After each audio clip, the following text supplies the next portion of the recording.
Hello students, कैसे हैं आप। आज की क्लास में हम लोग पढ़ रहे हैं रस। रस का क्या अर्थ होता है। रस का अर्थ होता है आनंद। हाँ जी, जब भी आप किसी कविता या काव्य को पढ़ते हो और आपको पढ़ने के बाद मजा आता है, अच्छा लगता है और वह आपको सुकून देता है, तो उसे ही हम कहते हैं रस। इसकी परिभाषा देखते हैं, इसके बारे में अच्छे से समझ में आएगा। जिस काव्य या कविता को पढ़ने के बाद लौकिक व पारलौकिक आनंद की प्राप्ति हो, उसे रस कहते हैं। हाँ जी, जब आप कोई कविता या काव्य पढ़ते हो और उसको पढ़ने के बाद आपको अच्छा लगता है, आनंद आता है, मजा आता है, आपको सुकून देता है, राहत देता है, उसी आनंद को, अच्छी लगने को, मजे को, सुकून को, राहत को हम लोग क्या कहते हैं, रस कहते हैं। ठीक है, इसकी कुछ शब्दावली हैं, इसके बारे में जानते हैं। अगर हमें शब्दावली अच्छे से समझ में आ गई तो रस हमें अच्छे से समझ में आ जाएगा। ठीक है, पहला है हमारा भाव। भाव क्या होता है। मन में उठने वाले अच्छे व बुरे विचारों को भाव कहते हैं। हाँ जी, मन देखिए, मन हमारा चंचल है, इसमें हमेशा कोई ना कोई विचार आता ही रहता है। कुछ विचार अच्छे हो सकते हैं, कुछ बुरे हो सकते हैं।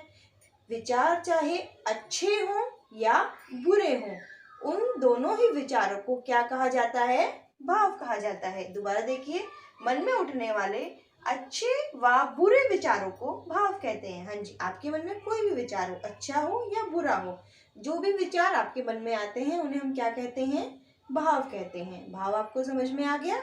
अब हम देखते हैं विभाव के बारे में। विभाव क्या होता है। जो भाव मन में स्थिर हो जाते हैं उन्हें विभाव कहते हैं। हाँ जी, जो भाव हमारे मन में फिक्स हो जाते हैं, स्थिर हो जाते हैं, उन्हें क्या कहा जाता है, विभाव कहा जाता है। अब मन में तो हमारे लाखों करोड़ों पता नहीं कितने विचार आते हैं, आते ही रहते हैं, लेकिन कुछ विचार ऐसे होते हैं जो हमारे मन में फिक्स हो जाते हैं, स्थिर हो जाते हैं, उन्हें क्या कहा जाता है, उन्हें कहा जाता है विभाव। हाँ जी, जब जो विचार हमारे मन में फिक्स हो जाते हैं, स्थिर हो जाते हैं, उन्हें क्या कहा जाता है, विभाव कहा जाता है। विभाव हमारा दो प्रकार का होता है। पहला होता है आलंबन और दूसरा होता है हमारा उद्दीपन। आलंबन क्या होता है, उद्दीपन क्या होता है, इसके बारे में हम जान लेते हैं। इससे पहले आप एक बार दोबारा देखिए। रस का अर्थ है आनंद। आनंद अर्थात किसी भी कविता या काव्य को पढ़ने के बाद जब आपको अच्छा लगता है, वही अच्छा लगना आपका क्या कहलाता है, रस कहलाता है। रस में कुछ शब्दावलियां हैं, जैसे कि भाव। भाव क्या होता है, हमारे मन में उठने वाले विचार, चाहे वह अच्छे हों या बुरे हों, पॉजिटिव हो या नेगेटिव हो, हमारे काम के हों, बेकाम के हों, लेकिन जो भी विचार हमारे मन में आते हैं उन्हें हम क्या कहते हैं, भाव कहते हैं। दूसरा है हमारा विभाव।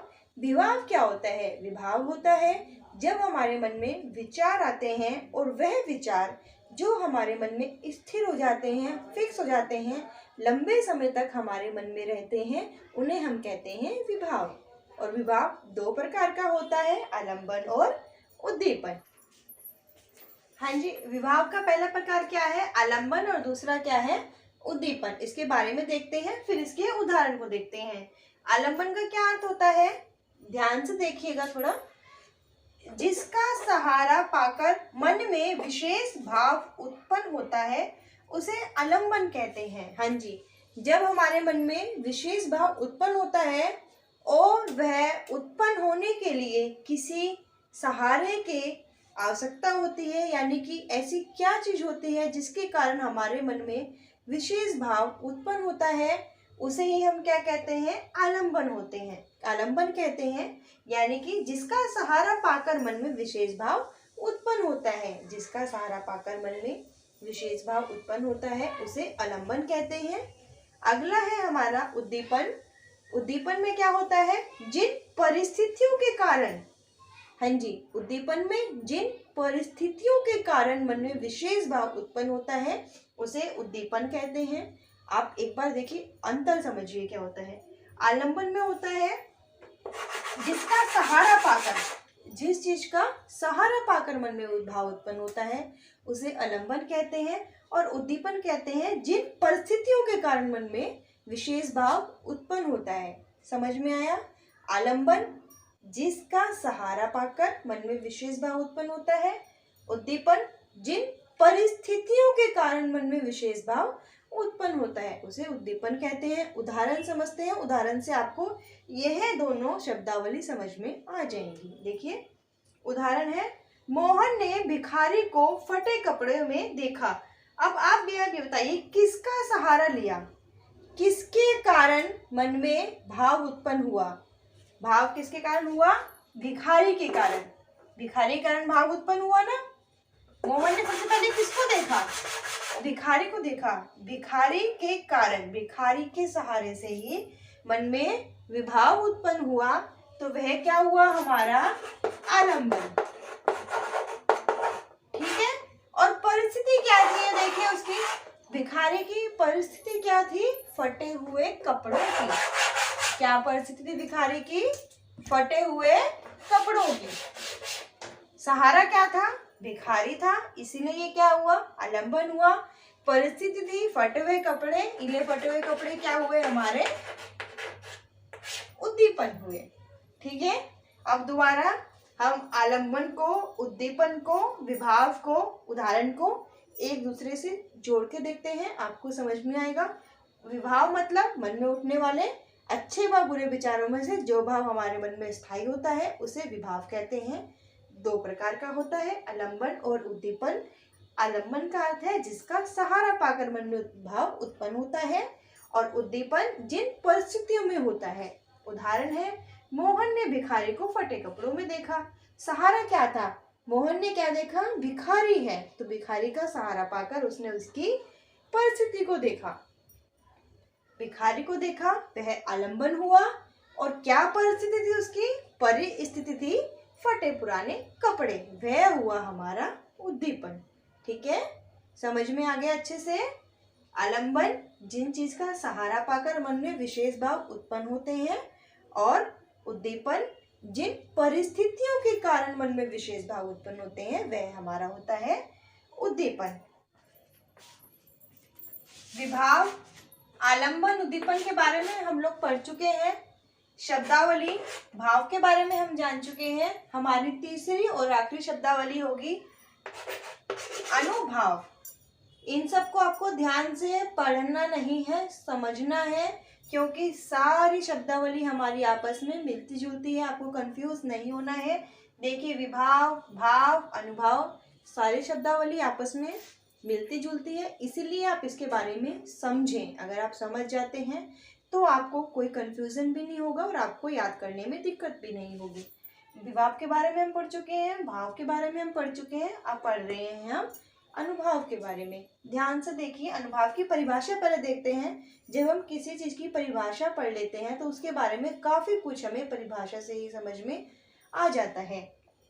अनुभाव, विभाव के कारण जो शारीरिक और मानसिक परिस्थिति उत्पन्न होती है उसे अनुभाव कहते हैं। हाँ जी, किस कारण से? विभाव के कारण हमारी जो शारीरिक और मानसिक परिस्थिति उत्पन्न होती है उसे क्या कहते हैं? अनुभाव कहते हैं। किसके कारण? विभाव के कारण। अब याद करिए, विभाव क्या होता है?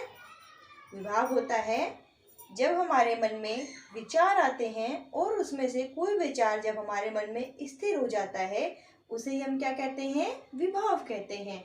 जी हाँ, जब हमारे मन में विचार आता है और उनमें से कोई विचार हमारे मन में स्थिर हो जाता है, और जब वह विचार हमारे मन में स्थिर हो जाता है यानी कि विभाव, उसी स्थिर विचार के कारण जो हमारी शारीरिक और मानसिक परिस्थिति होती है उसे हम क्या कहते हैं? अनुभाव कहते हैं। हाँ जी, मन में आने वाला विचार जब हमारे मन में स्थिर हो जाता है, फिक्स हो जाता है, स्टेबल हो जाता है, और उसके कारण जो हमारी परिस्थिति होती है उसे हम क्या कहते हैं? अनुभव कहते हैं। अनुभव हमारे दो प्रकार के होते हैं, कायिक अनुभव और सात्विक अनुभव। देखिए मैंने नीचे भी लिखा हुआ है, अनुभव हमारा दो प्रकार का होता है, कायिक अनुभव और सात्विक अनुभव। आपको समझ में आ रहा है ना? ये चीजें आपस में मिलती जुलती हैं। आप इनके नाम से कंफ्यूज मत होइए, इनके बारे में जानिए। भाव, मन में उठने वाले विचार, चाहे वह कैसे भी हो, अच्छे हो, बुरे हो, कुछ भी हो। भाव क्या होता है? शॉर्ट में समझिए, मन में उठने वाले विचार। विभाव क्या होता है?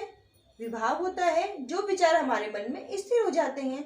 आप इसको अपने जीवन के किसी उदाहरण से भी ले सकते हैं।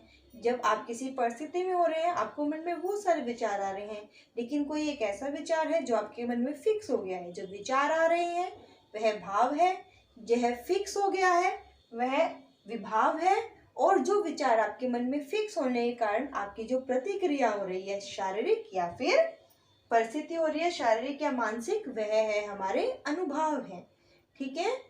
अब अनुभव हमारे कितने प्रकार के होते हैं? 2 प्रकार के होते हैं। एक होता है हमारा कायिक और दूसरा होता है हमारा सात्विक।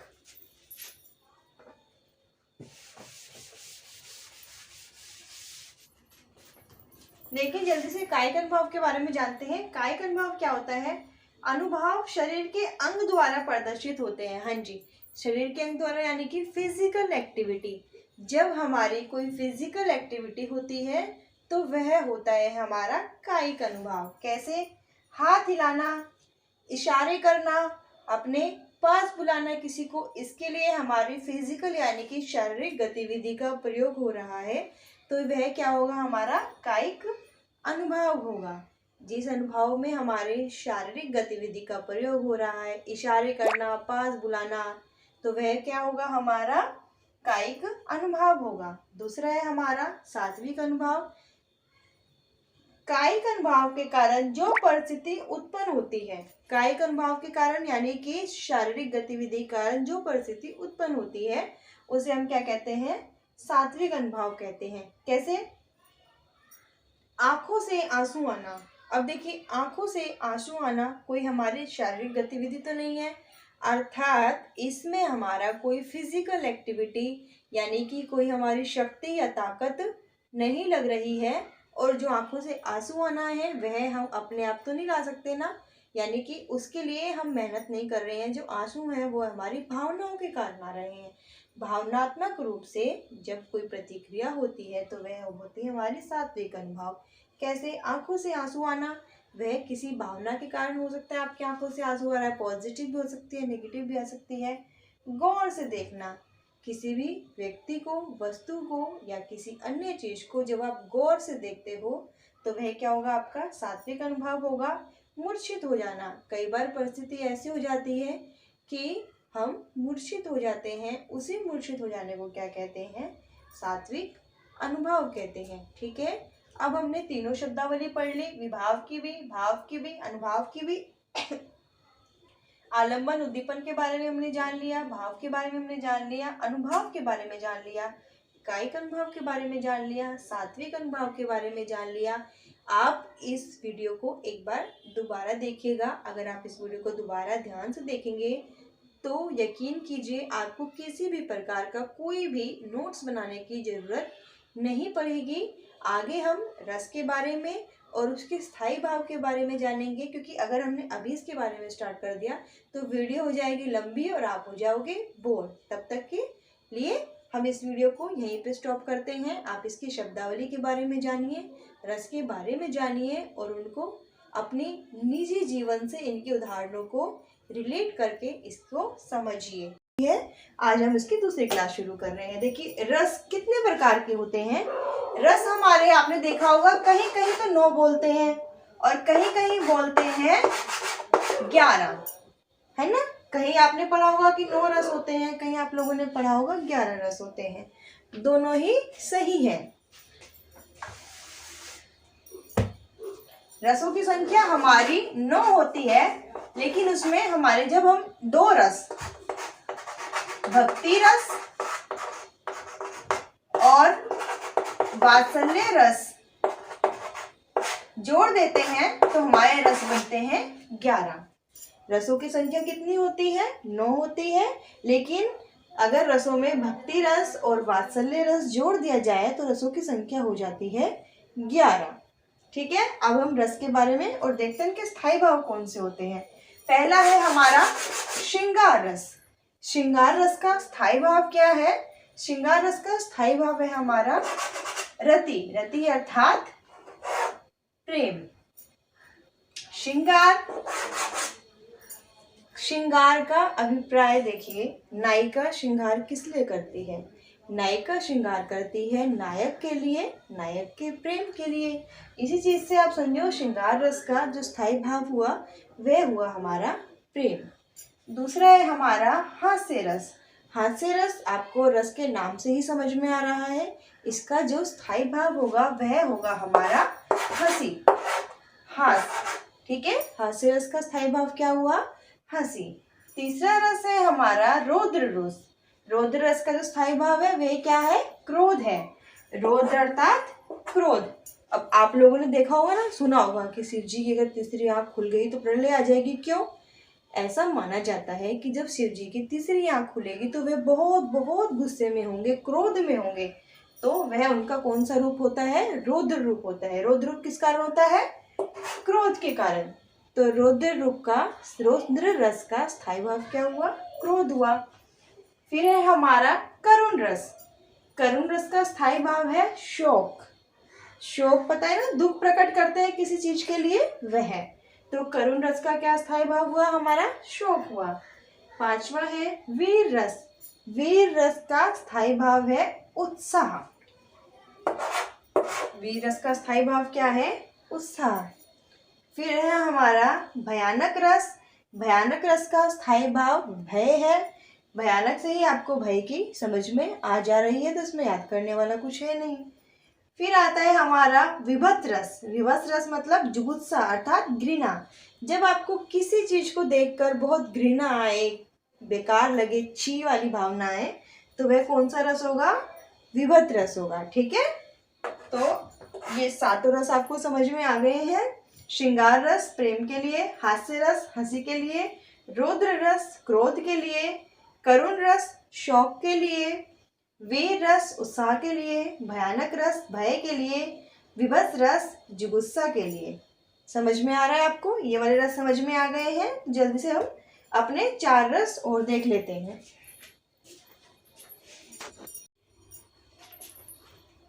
आठवां रस है हमारा अद्भुत रस। अद्भुत उसका जो स्थायी भाव है वह है आश्चर्य। आश्चर्यचकित होना, है ना? क्या है? अद्भुत रस का स्थायी भाव आश्चर्य है। अब परेशान मत होना, जब हम इसकी परिभाषा और उदाहरण समझेंगे आपको रस उसके स्थायी भाव के साथ अच्छे से याद हो जाएंगे।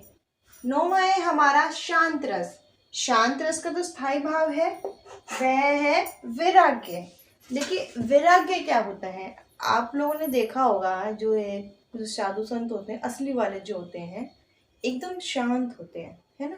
कुछ भी हो जाए, कुछ भी हो जाए, वो कभी भी किसी परिस्थिति में ओवर रिएक्ट नहीं करते और एकदम शांत शांत प्रकार से रहते हैं। और उन्हें आप देखिए कैसा साधारण खाना खाते हैं, अगर कभी उनके खाने में नमक नहीं भी होगा ना तो वो लोग उस चीज़ को महसूस भी नहीं करेंगे। वो वैराग्य प्राप्त कर चुके होते हैं, अर्थात वह शांत रहते हैं। उन्हें किसी भी चीज़ से, किसी भी परिस्थिति से कोई विशेष मतलब नहीं रहता। वह विशेष तौर से मानिए कि अपनी ईश्वर साधना में लीन रहते हैं। तो वह किस लिए रहते हैं? शांत किस कारण होते हैं? वह लोग शांत होते हैं वैराग्य के कारण। ठीक है, वैराग्य के। 10वां है हमारा भक्ति रस ईश्वर प्रेम। भक्ति रस किस चीज का? भक्ति रस का स्थायी भाव क्या है? हमारा ईश्वर प्रेम है। और 11वां है हमारा वात्सल्य रस। वात्सल्य रस का स्थायी भाव क्या है? वत्सल है। देखिए कई बार क्या होता है, आपने देखा होगा छोटे छोटे बच्चों को देख के हर किसी को अच्छा लगता है और उनको प्यार करने का मन करता है। छोटे बच्चों को देखकर प्रेम का जो भाव उत्पन्न होता है, वही भाव हमारा कौन से भाव का प्रतीक है? वह है वात्सल्य रस का। कौन से रस का प्रतीक है? वात्सल्य रस का प्रतीक है। माता या पिता की अपने संतान के प्रति जो आसक्ति होती है वे किस कारण होती है? वात्सल्य के कारण। ठीक है, तो वह कौन सा रस हुआ? हमारा वात्सल्य रस। वात्सल्य का स्थायी भाव क्या हुआ? हमारा वत्सल हुआ। छोटे बच्चों को देखकर जब मन में प्रेम उत्पन्न होता है वह हमारा कौन सा रस होता है? वात्सल्य रस होता है। अब चलिए हम देखते हैं हर रस की अपनी परिभाषा और उसके उदाहरण। पहला रस है हमारा श्रृंगार रस। श्रृंगार रस को रसों का राजा कहा जाता है। हाँ जी, आपका क्वेश्चन आ सकता है कि रसों का राजा किसे कहा जाता है। रसों का राजा किसे कहा जाता है? रसों का राजा कहा जाता है हमारे श्रृंगार रस को।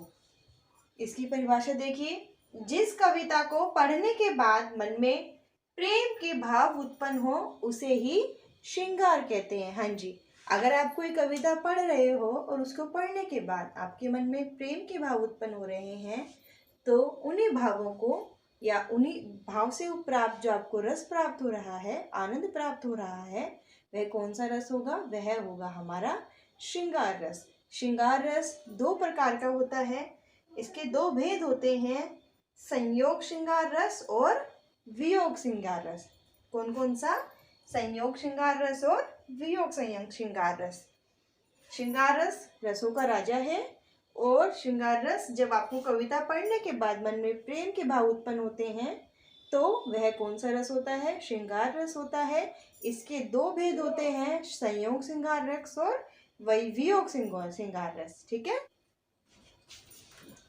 संयोग श्रृंगार रस, इसके अंतर्गत नायक व नायिका परस्पर प्रेमालाप करते हैं। स्थिति क्या होती है? पॉजिटिव होती है। हाँ जी, संयोग श्रृंगार रस के अंतर्गत नायक व नायिका एक दूसरे के साथ होते हैं और जो हमारी कंडीशंस होती हैं वह पॉजिटिव होती हैं, वह बहुत खुश होते हैं। देखिए इसका उदाहरण देखिए, बतरस लालच लाल की मुरली धरी लुकाई, सोह करे नैन हसे देन करी न जाए। अर्थात इसमें जो है, जो मुरली अर्थात बांसुरी नायिका द्वारा छुपा ली जाती है और जब नायक अपनी मुरली बांसुरी के बारे में नायिका से पूछता है तो नायिका झूठी कसम खाती है और नैनन हंसी अर्थात लेकिन नायिका की आंखों से उसकी झूठी कसम समझ में आ जाती है कि नायिका ने नायक की जो मुरली है, बांसुरी है, वो मस्ती में प्रेम के कारण छुपाई है। अर्थात इसके अंतर्गत नायिका व नायक परस्पर प्रेमालाप कर रहे हैं और यह कौन सा रस हुआ हमारा? संयोग श्रृंगार रस। ठीक है, संयोग श्रृंगार रस समझ में आ गया है। इसका दूसरा देखते हैं हम, वियोग श्रृंगार रस में क्या होता है। वियोग श्रृंगार रस, इसके अंतर्गत नायक व नायिका विरह की स्थिति में होते हैं। विरह मतलब वियोग श्रृंगार रस में जो नायक और नायिका होते हैं एक दूसरे से प्यार तो करते हैं लेकिन उन्हें किसी भी कारण बिछड़ना पड़ता है, वह एक दूसरे से दूर होते हैं और एक दूसरे को याद कर रहे होते हैं। इसका उदाहरण देखिए, हे खग हे मृग हे मधुकर श्रेणी, तुम देखी सीता मृग नयनी। जब सीता को रावण उठाकर ले जाता है और राम जी अपनी कुटिया में वापस आकर सीता जी को देखते हैं और उन्हें सीता जी नहीं मिलती तो वह पागलों की तरह जंगल में भटकते हैं और अपनी प्रेमिका, अपनी पत्नी सीता को याद करते हुए जंगल से सभी पक्षियों को, पशुओं को, पेड़ों को, हवाओं को सबसे पूछते हैं कि क्या तुमने मेरी सीता को देखा है। राम जी विलाप करते हुए अपनी सीता की जानकारी उन सबसे प्राप्त करना चाहते हैं। इस स्थिति में राम जी सीता जी को प्यार करते हैं लेकिन उनकी स्थिति कैसी है? विरह की स्थिति है। तो ये कौन सा रंग का रस हुआ? वियोग श्रृंगार रस। ठीक है, वियोग श्रृंगार रस आपको समझ में आ गया। जब नायक और नायिका एक दूसरे से प्रेम तो करते हैं लेकिन किन्हीं परिस्थिति के कारण एक दूसरे से अलग होते हैं, तो वह होता है हमारा वियोग श्रृंगार रस। देखिए दूसरा रस है हमारा हास्य रस। इस रस में कुछ विशेष नहीं है। जब कविता को पढ़ने के बाद आपके मन में हंसी के भाव आए तो वही रस है हमारा हास्य रस। देखिए जब कविता को पढ़ने के बाद मन में हंसी के भाव आ जाए तो वही होगा हमारा हास्य रस। जब आप कोई कविता पढ़ते हो और आपको पढ़ते पढ़ते जो हंसी आती है वह हंसी आती है कौन से रस के कारण? हास्य रस के कारण। उदाहरण देखते हैं, तानपुराले मंच पर बैठे बैठे प्रेम प्रताप, 15 मिनट साज मिले घंटा भर आलाप, राग में मारा गोता धीरे धीरे खिसक गए सारे श्रोता। हाँ जी, मिस्टर प्रेम प्रताप जी अपना तानपुरा लेकर मंच पर बैठ गए हैं। 15 मिनट तक अपने साज मिलाए जा रहे हैं, गाना बजाना उन्हें आता नहीं है। 15 मिनट में श्रोता परेशान हो गए और घंटा भर आलाप, घंटे भर से आलाप किए जा रहे हैं। श्रोता और परेशान हो गए। उन्होंने राग में मारा गोता। जैसे ही अपने राग गाने शुरू किए, धीरे धीरे खिसक गए सारे श्रोता। सुनने वाले जो दर्शक हैं, उनके इस आलाप को लेकर, विलाप को लेकर परेशान हो गए, वहां से सरक गए, खिसक गए। तो ये हुआ हमारा कौन, क्या हुआ, हास्य रस। इसको पढ़ने के बाद मन में हंसी के भाव आ रहे हैं, तो ये कौन सा रस हुआ, हास्य रस हुआ। देखिए तीसरा रस है हमारा रौद्र रस। जब कविता को पढ़ने के बाद मन में क्रोध का भाव उत्पन्न हो। जब आप कोई कविता पढ़ रहे हो और उसको पढ़ने के बाद आपके मन में क्रोध का भाव उत्पन्न हो, आपको गुस्सा आए, तो वह कौन सा रस होगा, रौद्र रस होगा। इसका उदाहरण देखिए। उस काल मारे क्रोध के, तन कांपने उसके लगा, मानो हवा के जोर से सोया हुआ सागर जगा। हाँ जी, उस समय उसे इतना गुस्सा आया, इतना गुस्सा आया कि उसका जो पूरा शरीर है वो थरथराने लगा। कुछ इस प्रकार, जिस प्रकार एक शांत सागर में जब लहरें उठती हैं, तो ऐसा लगता है कि सागर जो है गुस्से में है और आज अपनी लहरों से कोई ना कोई विनाश करके ही मानेगा। तो गुस्सा अर्थात क्रोध, क्रोध रौद्ररस का क्या है, स्थायी भाव है। ठीक है, जब कविता को पढ़ने के बाद मन में गुस्सा आए, क्रोध आए, तो वह होगा हमारा रौद्र रस। अगला रस देखिए, करुण रस। कविता को पढ़ने के बाद मन में शोक का भाव उत्पन्न हो। कौन सा भाव उत्पन्न हो, शोक का भाव उत्पन्न हो। ठीक है, वो आता दो टुक कलेजे को करता, पछताता पथ पर आता, पेट पीठ दोनों मिलकर है एक, चल रहा लकुटिया टेक। ये जो वर्णन है वह एक भिखारी का है। कवि कहता है कि जब वो आता तो उसको देखकर मेरे कलेजे के दो टुकड़े हो जाते। क्यों, उसका वर्णन कैसा था, पछताता पथ पर आता, पथ पर पछताता हुआ आता क्योंकि उसे कहीं से भिक्षा नहीं मिली थी। पेट पेट दोनों मिलकर है एक, उसका जो शारीरिक काया है वो इस प्रकार है कि कुपोषण के कारण उसका पेट और पीठ ऐसा लग रहा है एक ही है, वो मरियल सा ऐसा लगता। चल रहा लकुटिया टेक, लकुटिया अर्थात लाठी को टेक कर चल रहा है। कवि कहते हैं कि जब वो आता तो उसको देखकर मेरा मन शोक से भर जाता, मेरे कलेजे के दो टुकड़े हो जाते, उसको कुपोषण का शिकार लगता। वह बिल्कुल खाना ना मिलने के कारण सूख चुका है और उसका पेट और पीठ एक हो चुके हैं और उसे चलने के लिए लाठी के सहारे की आवश्यकता हो रही है, जिसे देखकर कवि का मन शोक से भर जाता है। तो वह कौन सा रस हुआ, करुण रस हुआ। ठीक है, आपको करुण रस समझ में आ गया और रौद्र रस भी समझ में आ गया। तो चलिए अब देखते हैं हम अपना पांचवा रस। पांचवा रस है हमारा वीर रस। इसकी परिभाषा देखिए। जब कविता को पढ़ने के बाद मन में उत्साह का भाव उत्पन्न हो। हाँ जी, जब आप कोई कविता पढ़ते हो और आपके अंदर जोश आ जाए, उत्साह आ जाए, आज तो मरेंगे या मारेंगे, तो वह कौन सा रस हुआ हमारा, वीर रस। उदाहरण देखो, वीर तुम बढ़े चलो, सुना होगा आपने, है ना, वीर तुम बढ़े चलो, धीर तुम बढ़े चलो। जब आप ये कविता पढ़ते हो, सुनते हो, आपके अंदर ऑटोमेटिकली जोश आ जाता है, उत्साह आ जाता है। किस कारण आता है, वीर रस के कारण आता है। ठीक है, वीर रस समझ में आया। पढ़ने के बाद मन में उत्साह आता है। उदाहरण है वीर तुम बढ़े चलो, धीर तुम बढ़े चलो। अगला देखिए, भयानक रस। भयानक भी नाम से स्पष्ट हो रहा है, इसमें कुछ ज्यादा नहीं है। जब कविता को पढ़ने के बाद मन में भय का भाव उत्पन्न हो। जब आप कविता पढ़ते हैं और कविता को पढ़ते पढ़ते आपके मन में भय का भाव उत्पन्न होने लग जाता है, तो वह कौन सा रस होता है हमारा, भयानक रस। देखिए, एक और अजगर ही लखी, एक और मृगराए, विकल बटोही बीच में पड़े मूर्छा खाए। हाँ जी, अजगर ही मतलब अजगर है, सांप है, एक तरफ अजगर ही अजगर है, सांप ही सांप है, एक और मृगराए, एक और क्या है, शेर है, एक और अजगर है, एक और शेर है। विकल बटोही बीच में, बटोही अर्थात राहगीर, जो राहगीर है, इधर अजगर है, इधर से शेर है, बीच में राहगीर है, तो वो बेचारा क्या करेगा, मूर्छा खाकर ही पड़ेगा, बेहोश ही हो जाएगा। तो ये कह रहे हैं कि एक और अजगर है, एक और शेर है, बीच में राहगीर है, वो तो देखकर मूर्छा खाकर ही पड़ गया। तो ये कौन सा रस है? भयानक रस है। स्थिति और परिस्थिति दोनों भयानक हैं, तो ये कौन सा रस हुआ हमारा? भयानक रस। अर्थात जब कविता को पढ़ने के बाद मन में भय का भाव उत्पन्न होता है तो वह होता है हमारा भयानक रस। नमस्कार स्टूडेंट्स, स्वागत है आपका अनिजा क्लासेस में। आज हम लोग पढ़ रहे हैं रस की हमारी पहली 2 क्लासें हो चुकी हैं।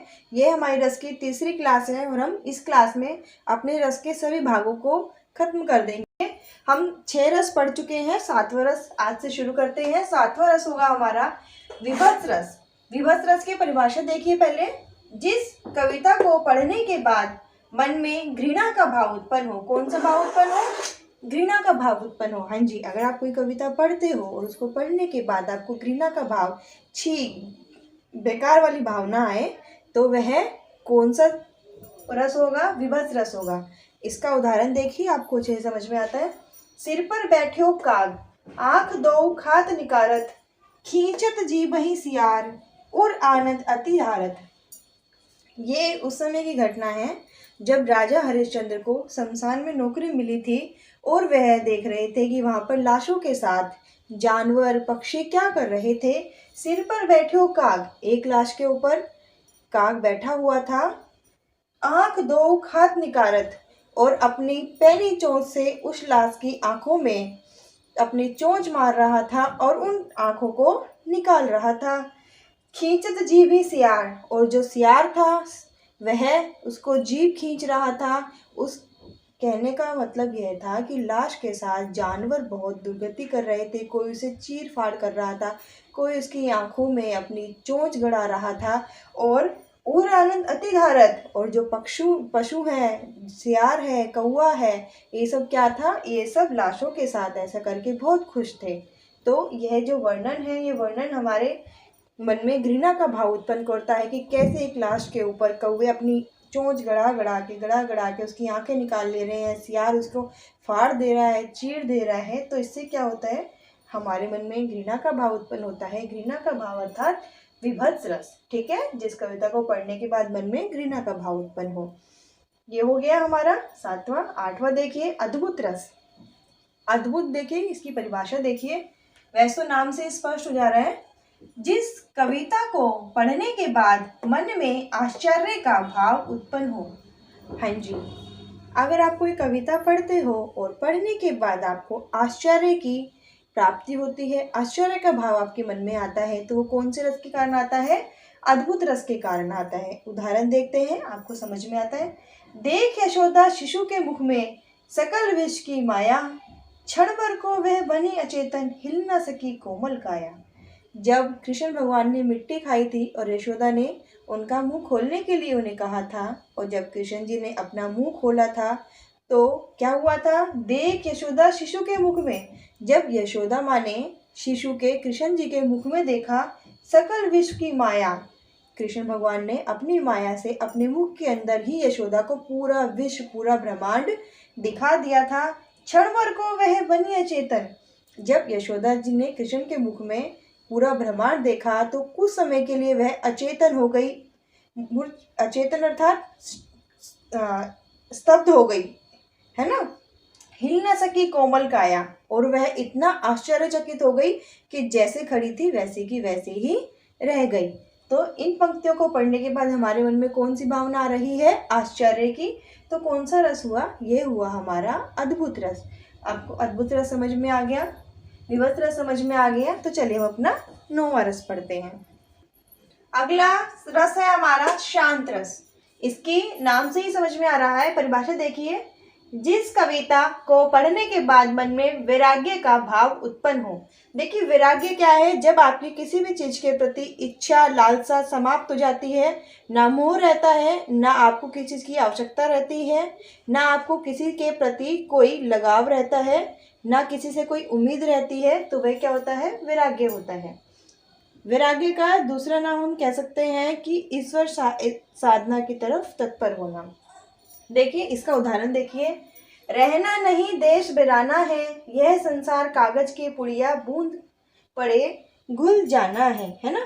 कबीरदास जी क्या कहते हैं कि हमें इस देश में रहना नहीं है।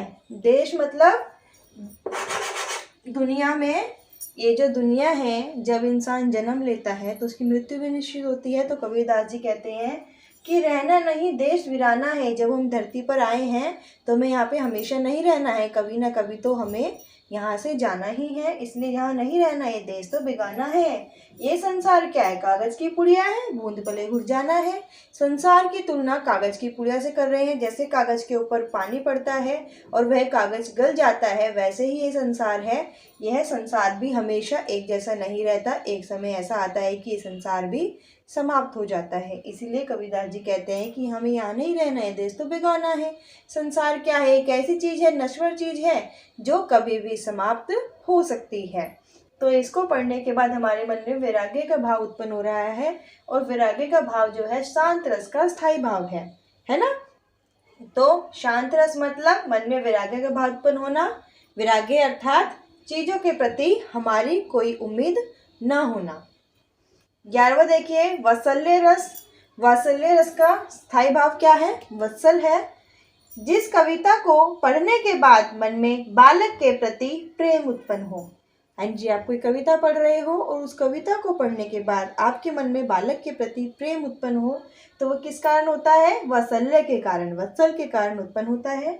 उदाहरण देखिए, यशोदा हरि पालने झुलावे, हलरावे दुलरावे, जोई सोए कछु गावे।